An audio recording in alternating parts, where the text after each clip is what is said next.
ആകാശവാണി.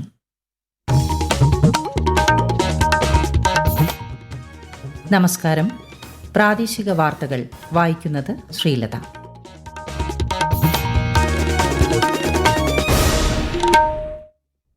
പ്രധാന വാർത്തകൾ. 2024 ദേശീയ പഞ്ചായത്ത് പുരസ്കാരങ്ങൾ രാഷ്ട്രപതി ദ്രൌപദി മുർമു ന്യൂഡൽഹിയിൽ സമ്മാനിച്ചു. ഗ്രാമീണ മേഖലയുടെ ശാക്തീകരണം രാജ്യത്തെ വികസിതമാക്കുന്നതിൽ നിർണായകമാണെന്ന് രാഷ്ട്രപതി. 21ാം നൂറ്റാണ്ടിലെ ഇന്ത്യയെക്കുറിച്ച് സവിശേഷമായ കാഴ്ചപ്പാടാണ് യുവജനങ്ങൾക്കുള്ളതെന്ന് സ്മാർട്ട് ഇന്ത്യ ഹാക്കത്തോൺ ഗ്രാൻഡ് ഫിനാലെയിൽ പ്രധാനമന്ത്രി നരേന്ദ്രമോദി. ഭരണപ്രതിപക്ഷ ബഹളത്തിൽ പ്രക്ഷുബ്ധമായി പാർലമെന്റ്. റെയിൽവേ ഭേദഗതി ബിൽ ലോക്സഭ പാസാക്കി. സംസ്ഥാനത്തെ 31 തദ്ദേശ വാർഡുകളിൽ നടന്ന ഉപതെരഞ്ഞെടുപ്പിൽ UDFന് മുന്നേറ്റം. 16 വാർഡുകളിൽ UDFും 11 LDFും 3 NDAയും വിജയിച്ചു. വൈക്കം സത്യാഗ്രഹ ശതാബ്ദി ആഘോഷങ്ങളുടെ സമാപന ചടങ്ങിൽ പങ്കെടുക്കുന്നതിനായി തമിഴ്നാട് മുഖ്യമന്ത്രി MK സ്റ്റാലിൻ കേരളത്തിലെത്തി. ഇന്ത്യ ഓസ്ട്രേലിയ വനിതാ ക്രിക്കറ്റ് പരമ്പരയിലെ 3ാം മത്സരത്തിൽ ഇന്ത്യയ്ക്ക് പരാജയം. വാർത്തകൾ വിശദമായി. ഗ്രാമീണ മേഖലയുടെ ശാക്തീകരണം രാജ്യത്തെ വികസിതമാക്കുന്നതിൽ നിർണായകമാണെന്ന് രാഷ്ട്രപതി ദ്രൌപദി മുർമു. രാജ്യത്തെ നല്ലൊരു ശതമാനം ജനതയും വസിക്കുന്നത് ഗ്രാമങ്ങളിലാണെന്നും വികസനത്തിന്റെ പ്രാധാന്യം ചൂണ്ടിക്കാട്ടി രാഷ്ട്രപതി പറഞ്ഞു. 2024 ദേശീയ പഞ്ചായത്ത് പുരസ്കാരങ്ങൾ ന്യൂഡൽഹിയിൽ സമ്മാനിക്കുകയായിരുന്നു രാഷ്ട്രപതി. भारत के संविधान में भी ग्राम पंचायतों को ऐसे शक्तियां प्रदान करने का निर्देश दिया गया है जो उन्हें स्वायत्त शासन की इकाइयों के रूप में सक्षम बनाए. पंचायतों के इस महत्व को ध्यान में रखते हुए विगत 1 दशक में सरकार ने उनके सशक्तिकरण के लिए गंभीर प्रयास किए हैं, जिनका उद्देश्य ठोस परिणाम प्राप्त करना है. വിവിധ വിഭാഗങ്ങളിലായി 45 പുരസ്കാരങ്ങളാണ് വിതരണം ചെയ്തത്. കേരളത്തിൽ നിന്ന് മലപ്പുറം ജില്ലയിലെ പെരുമ്പടപ്പ പഞ്ചായത്തും കിലയും പുരസ്കാരം ഏറ്റുവാങ്ങി. 21ാം നൂറ്റാണ്ടിലെ ഇന്ത്യയെക്കുറിച്ച് സവിശേഷമായ കാഴ്ചപ്പാടാണ് യുവജനങ്ങൾക്കുള്ളതെന്ന് പ്രധാനമന്ത്രി Narendra Modi. Smart India hackathon 2024 grand ഫിനാലെയിൽ പങ്കെടുക്കുന്നവരുമായി വീഡിയോ കോൺഫറൻസിംഗിലൂടെ സംവദിക്കുകയായിരുന്നു അദ്ദേഹം. നൂതന ആശയങ്ങൾ മുന്നോട്ട് വയ്ക്കുന്ന യുവജനങ്ങളുമായി സംവദിക്കുന്നത് പുതിയ അറിവുകൾ പകർന്നു നൽകുന്നതായും അദ്ദേഹം പറഞ്ഞു. आप सभी युवा इनोवेटर्स के पास 21वीं सदी के भारत को देखने का नजरिया कुछ अलग है और इसलिए आपके सॉल्यूशंस भी अलग होते हैं. इसलिए जब आपको नए चैलेंजेस मिलते हैं तो आप उनके नए और अनोखे समाधान खोजकर दिखाते हैं. मैं पहले भी कई हैकेथॉन्स का हिस्सा रहा हूं. आपने कभी निराश नहीं किया, हमेशा मेरा विश्वास और बढ़ाया है. രാജ്യത്തെ 51 കേന്ദ്രങ്ങളിലായാണ് smart India hackathon grand finale നടന്നത്. കേരളത്തിൽ നിന്നും കാഞ്ഞിരപ്പള്ളി അമൽജ്യോതി എഞ്ചിനീയറിംഗ് കോളേജ് ഹാക്കത്തോണിന് വേദിയായി. റെയിൽവേ ഭേദഗതി ബിൽ 2024 ലോക്സഭ പാസാക്കി. റെയിൽവേ ബോർഡിന്റെ പ്രവർത്തന സ്വാതന്ത്ര്യം മെച്ചപ്പെടുത്തുന്നതിനായി 1989 റെയിൽവേ നിയമം ഭേദഗതി ചെയ്യുന്നതാണ് പ്രസ്തുത ബിൽ.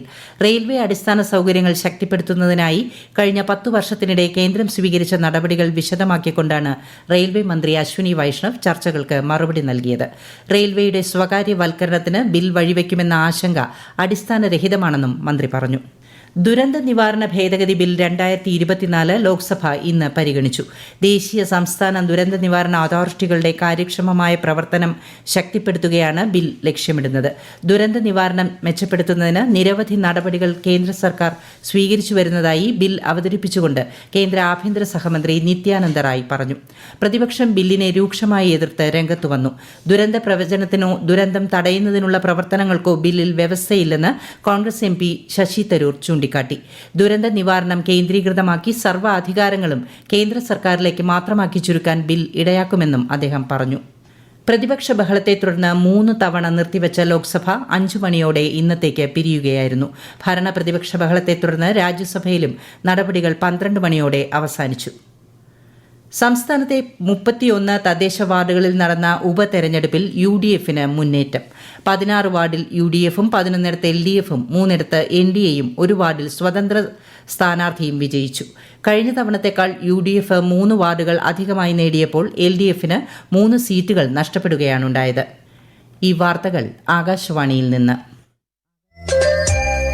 ആകാശവാണി വാർത്തകളും വാർത്താധിഷ്ഠിത പരിപാടികളും All India Radio news Thiruvananthapuram YouTube ചാനലിലും All India Radio news Thiruvananthapuram Facebook പേജിലും AR News_ തിരുവനന്തപുരം ഇൻസ്റ്റഗ്രാം അക്കൌണ്ടിലും AR News_TVM X ഹാൻഡിലും ലഭ്യമാണ്.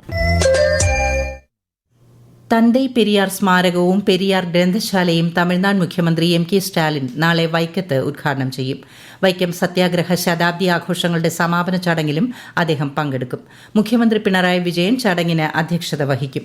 ഉദ്ഘാടനവുമായി ബന്ധപ്പെട്ട് വൈക്കം നഗരത്തിലും പരിസര പ്രദേശങ്ങളിലും നാളെ രാവിലെ 9 മണി മുതൽ ഗതാഗത നിയന്ത്രണം ഏർപ്പെടുത്തി. കൊച്ചി വിമാനത്താവളത്തിൽ ഇന്ന് രാവിലെ എത്തിയ തമിഴ്നാട് മുഖ്യമന്ത്രിക്ക് എറണാകുളം കളക്ടറുടെ നേതൃത്വത്തിൽ ഊഷ്മളമായ വരവേൽപ്പാണ് നൽകിയത്.